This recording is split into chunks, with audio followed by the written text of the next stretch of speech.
back around 96 was a story about the sweet stalker from the food series that they stopped it because kids were eating the cars.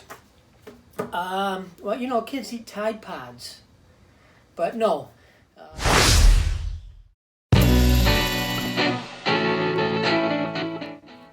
Hey everybody, welcome to another episode of Hot Wheels TV. Today we're going to do another session of question and answers.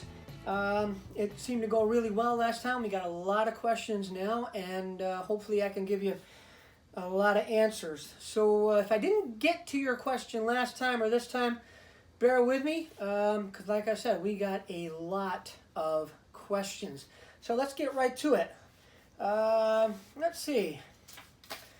Sonny Durham asked, back around 96 was a story about the sweet stalker from the food series that they stopped it because kids were eating the cars. Well, you know, kids eat Tide Pods, but no. I don't think the kids were eating the cars. I believe there were issues with licensing or probably with the production of the car. You know, a lot of times they change cars because of different reasons. Now, yes, the Kellogg's car, which was I got one over there, the hang on, I will go get it. Don't go away.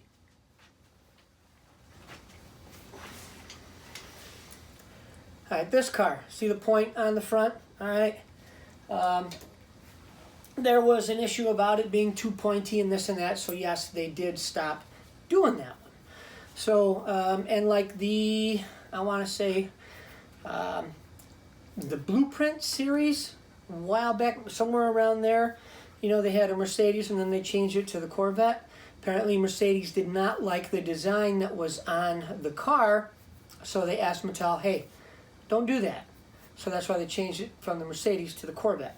So there's a couple of reasons there. Okay? All right. Let's see. Kevin Barweiler, thank you for taking the time to answer these questions and answers. Hope you are staying safe. Yes, I am staying safe, and hopefully all you guys are too. Stay home, all right? If you can, stay in the house, work around your yard, but you know, don't go to the store. You don't need to do that right now, unless you got to get milk and you know, food. So, all right, stay safe. Jessica asked, Real Riders from the 1980s, I believe, are better than the newer ones. What do you think? Do you agree or disagree? The Real Riders back then were really, really cool. They had trucks and they had the Real Riders series. So there were lots of, you know, knobby tires, and there were slicks, and there were all kinds of cool cars back then that had Real Rider tires on them. I like the rubber tires. Of course, they don't go good on the tracks, but they are cool to look at, and you know, they're nice. They got, you know, Goodyear written on the side and all that. But from then and today, there's a big difference between all the cars. So I like the older ones, of course, and I do like the newer ones, you know, that are out there today. The wheels are much different than the ones they had back then. You know, now we have all the chrome mag wheels and stuff like that. So you got a little bit of the old and a little bit of the new, and you know, that's why a lot of guys do customs. So, which is going to lead me to my very next question, and I got to find it here. All right, we got a question from Weston, Custom Berta. How do you feel about customs? Well, considering Chris Walker's my best friend, and he makes customs, I better say that I like him, right? But I do have a lot of friends. Brian Pope makes customs. A lot of guys do customs. And a lot of people like the custom stuff. I like customs. I don't go chasing after them, you know. But customs are cool. People put a lot of time into them. A lot of guys cut them up and change the castings to whatever they want to do with them. Chris Walker makes his own castings out of clear colors, you know, things like that. The detail is got to be really, really good, you know. But hey, you got to start somewhere. But as for me liking customs, you know, yeah, they're cool. You know, Walker's made me my altered with a hauler on it. Hopefully, we'll get Mattel to do that. He also did the big 1/25th scale, I believe, of the super van with my name on the side. So, yeah, I like customs, but I really don't go crazy looking for them or going after them. But a lot of guys do. It's, you know, this hobby is all in what makes you happy. As you can see, I like a lot of stuff. So Hot Wheels in general make me happy. So whenever I get a chance to get a Hot Wheel, yeah, I get it. But the custom stuff, I really don't go chasing after. But hey, that's just me. So everybody likes what they like. All right? Okay. Let's see. 434 Chevy 2 asks, when will Hot Wheels make a 66 Nova Super Treasure Hunt? They made the 63 and the 68, but no 66. I don't know. That all depends on the designers, and that stuff is usually picked like a year in advance, sometimes even more than a year in advance for what they want to do, so they can schedule all of the production of the cars, you know, the casting, and then everything else that has to be added to make it a super treasure hunt. So that's all up to the guys in marketing and the guys in the design center. So would I like to see it? Oh yeah, most definitely. Love 66 Novas. Love all the Novas. It's a Chevy. Come on. Let's see. Oh, here's one. HW Ram asks, which casting do you see being highly collectible in the next 5 years? I wish I knew that. But that's, you know, that's not something that I can see in the future. Not, you know, but it's all in what people are going to want. You know, me personally, I never would have thought that the JDM stuff, you know, the Datsun 510s or any of that would be, that people would be going crazy over. I'm a muscle car guy, so, you know, the 55 Chevy Gasser, people love that. That's still a really collectible casting. Anything that's a Gasser, you know, to me, I like the altereds, of course, the, you know, the dragsters, the rails, the front engine, the rear engine, funny cars. And like I said, muscle cars, you know, Corvettes, Mustangs, Camaros, you know, that kind of stuff. Roadrunners, I mean, I would love to see a 68, 69 GTX. I'd love to see, you know, I'd love to see the Super B six-pack done up the way it should be. Got the flat black hood on it with six-pack written on the side of the scoop. Even the 69 Roadrunner 440 6-barrel. Put 6-barrel on the side of the scoop. You know, it would be great to see that kind of stuff. So you never know what's going to happen. But as far as knowing what is going to be the most collectible casting for the next 5 years, no idea, man. No idea. I wish I did, because I'd you know, I'd buy a whole bunch of them and then make some money. But actually, no, because I don't sell anything. So, but yeah, that's a big question. All right. Paul Robotnik asks, does Hot Wheels plan on publishing a guide that shows pictures of pop culture and side sets throughout the years? Hot Wheels does not publish or put out any guidebooks. That would be a conflict of interest for them. Anything that has an escalated value, the company cannot do. All right, that's why guys like myself, Jimmy Garbaczewski, who is doing the Tomart book, the guys that do the Redline books, Clark and Wicker, Sid Billsberg, you know, everybody other than Mattel do the guidebooks. So as far as pop culture and the other stuff like that, like the classics, I have asked my publisher about it, and there isn't enough interest to sell 20, 30, 40, 50,000 copies of a book that about those. So they have to be added into some of the other books. And like, I don't know if there's really enough guys, enough people that collect those religiously to warrant a book. Maybe Jim Garbachewski could put some of that in the Tomart book the next time he puts it out. I don't know. But I know that I can't. Which leads me to another question.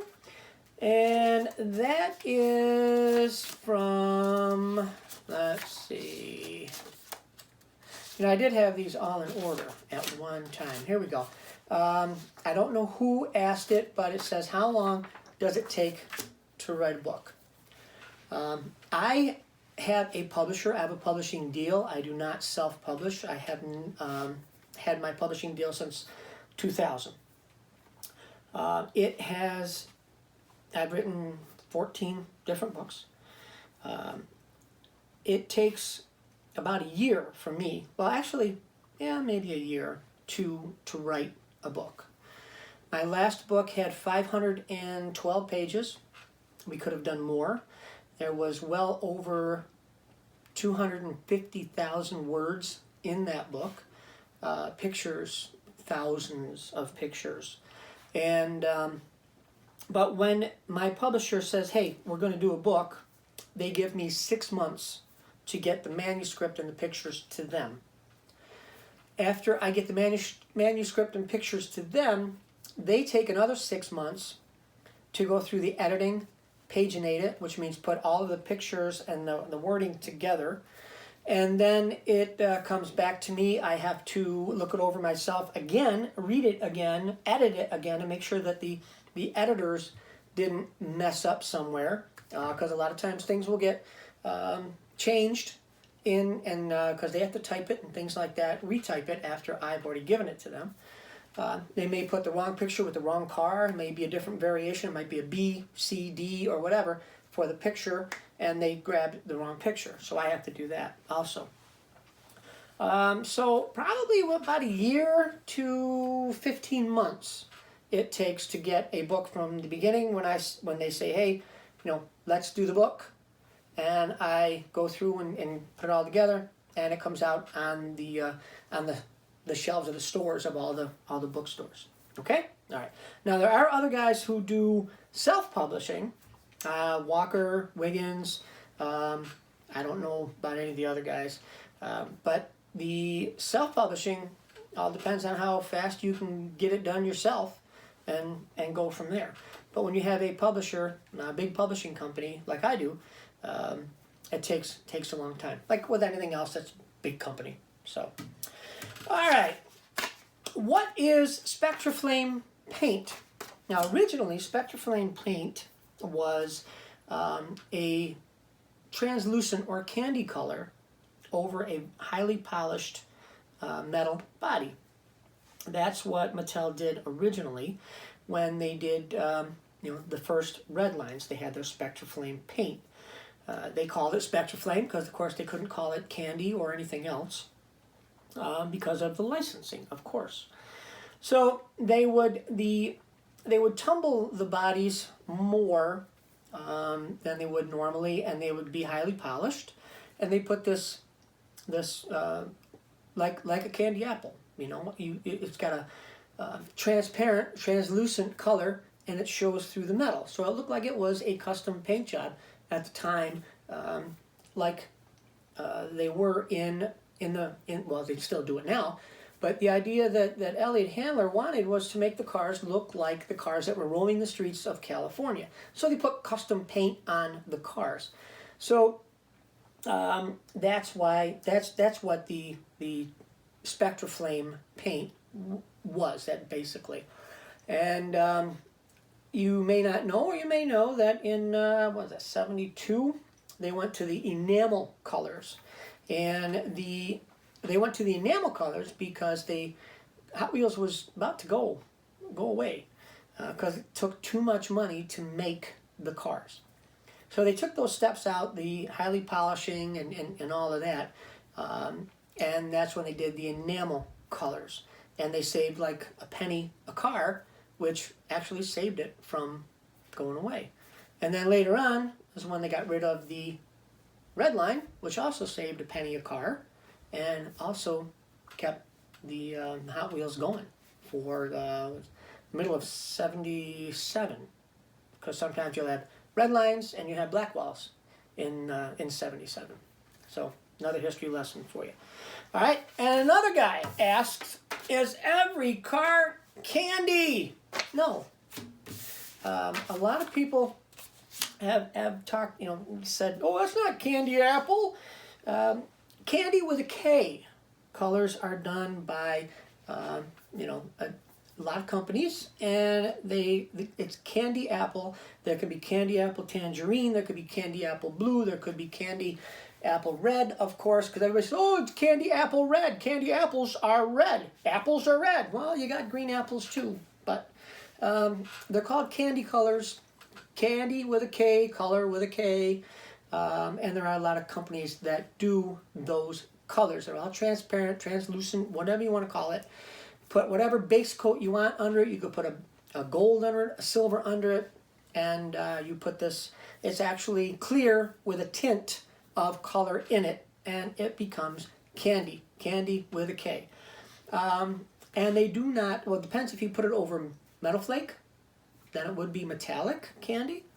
But the Hot Wheels cars, Hot Wheels colors, there is metallic, there's metal flake, and there's candy. If you look at a color that does not have any flake in it, that's candy color. And if it has flake, heavy flake, it's metal flake. And if it has a light flake or like a pearl, that would be either pearl or metallic. Hope I explained that. All right? Okay. All right. Let's see. This is from Elnug, E-L-N-U-G. I just completed my Sweet 16 set. Do I restore them or leave them played with, as in played with condition? You mentioned he wanted to restore them or to leave them alone. It's up to you. All right. A lot of people say, "Hey, I want to restore my Hot Wheels from when I was a kid." That's up to you. There are if they have that that nostalgic feeling to you, I would leave them alone. Me, if you look in my case down here, I have cars that are heavily played with, and that shows the love. If you plan on reselling them, don't redo them, because there's people out there that if they're going to buy a red line, they want a red line and they don't want a redone red line. So it's all up to you in what you want to do with your cars. If you want to go and buy the cars you had as a kid, then yeah, go do that, and keep your played with ones there next to them. This is a hobby. This is all up to you, how you want to collect, how you want to have fun with it. Like I said, I've got cars down here that are mint. I got cars that are over here in a package. I got cars that are played with. I got cars that got like one piece of paint left on them, but it shows that car was loved, and that's the cool thing to me, right? So it all depends on how you want to collect and enjoy your hobby. If you plan on reselling this stuff, good luck. You're not going to get a lot of money for repainted cars, and I don't know. Like I say, I've said it many times before. I don't sell anything, and probably when I die, who knows what's going to happen to my stuff, but it don't matter. I love it for what it is and how it makes me feel. So do I have maybe $500,000 invested? Yeah.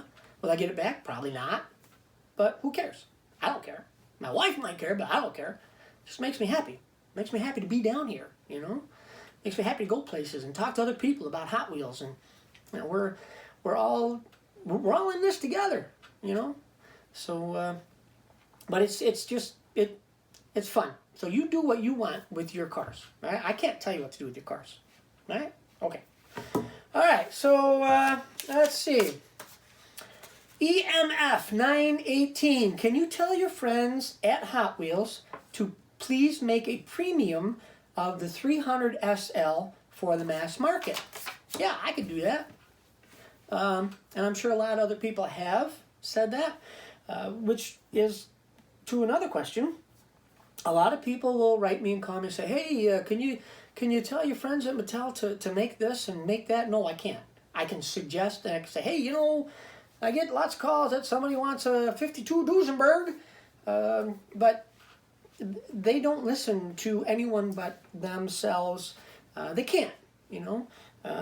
If I said, hey, why don't you make a 48 Hotmobile? And they make it, and it's a big hit, not that I would, but some people would say, hey, I told you guys to make that. Why don't you give me some of that money? Okay? That's why. They don't do that.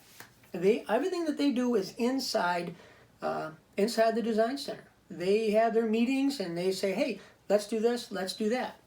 And that's what they do. So unless they come to you and you got a really cool car and they say, hey, can we make a copy of your car? Then there are pages and pages and pages of legal stuff that everybody has to sign before that car can get anywhere near being done. Okay? Which leads back to my car. You know, when they asked me if they could do my car. Of course, they didn't have to ask. It's like, duh, yeah. But once they did that, you know, the last thing that they said when they hung up was, all right, we'll get all the paperwork together from legal and we will send it to you. And man, I'll tell you what, I signed less papers buying my house than I did having my Hot Wheel car being made as a Hot Wheel, which is great, because you know, that is one of the coolest things that ever happened to me, is having my name and my old race car as an actual Hot Wheel car. So, but yeah, I can tell them, and they probably know that anyway, since it did so good with the I think it was an RLC car, you know. So, and one more question. And this is from our buddy Brent, and he asked, there it is, what would you say is the coolest experience you have encountered in this hobby? All right, so I just said that my Hot Wheel car was made with my name on it, and that is something that I never ever really thought. I mean, from a little kid right to Mattel, and collecting Hot Wheels for 52 years now, I would have never ever thought that they'd say, hey, you want to do your old race cars part of the Drag Strip Demon series, you know? But yeah, that is got to be the most coolest thing that I've encountered in the hobby. Next up would be to be sitting next to George Barris, one of my idols, signing autographs and getting a Christmas card from George. Also, Tom Daniel, you know, growing up, would always I would always go. I mean, actually, that's how I found Hot Wheels. I was going to W.T. Grant's in the shopping center, and I was looking for Tom Daniel models, waiting for the newest one to come out, and you know, that's when I found Hot Wheels. So I used to collect and build all of the Tom Daniel models, everything that came out. And here, you know, Tom and I become great friends. Calls me all the time. I call him all the time. So being able to meet and be friends with all of my heroes as a kid is got to be, you know, right up there with having my race car done. You know, I never thought that I would be able to hang out with George Barris or Tom Daniel, and a lot of people like Daisy Duke, you know, Catherine Bach. I sat and had dinner with her, sat and talked about her kids and all kinds of cool stuff. So it didn't supposed to be this way. I never thought it would be this way, and here it is. Now I'm talking to you guys right now. I'm a collector just like all of you guys, but it got crazy after a while. And you know, I wrote my first book 20 years ago. So just to be able to talk to the guys at Mattel, at Hot Wheels, have them call me up. You know, being on the 50th anniversary of Hot Wheels, there I was. Turn my TV on and there I am. You know, great honor. It's a great honor to be to do what I do for Hot Wheels. Like I said, growing up, loving Hot Wheels, and here I am, an ambassador for Hot Wheels. They called and asked me to go to Chicago to set a world record, a world track record, you know, and I did. So just to be a part of Hot Wheels as I am, and all of the cool stuff that I get to do, and all of you guys that I get to meet at the conventions and all the toy shows and things like that, those are the cool things about, you know, that I've experienced in the hobby. And hopefully there's a lot more to come. So that's, you know, I can go on and on about all the cool stuff, but those are the ones that are right up there. So thanks for watching. Really appreciate it. We have a lot more questions that I will answer in the next episode. So please put your questions in the bottom, in the comments in this one, and I will add them to the rest of the pile, and that will be for episode 3. So until the next time we see you right here at Hot Wheels TV, I hope everybody is staying home and staying safe so we can see you the next time. All right? You take care of yourselves. Bye-bye.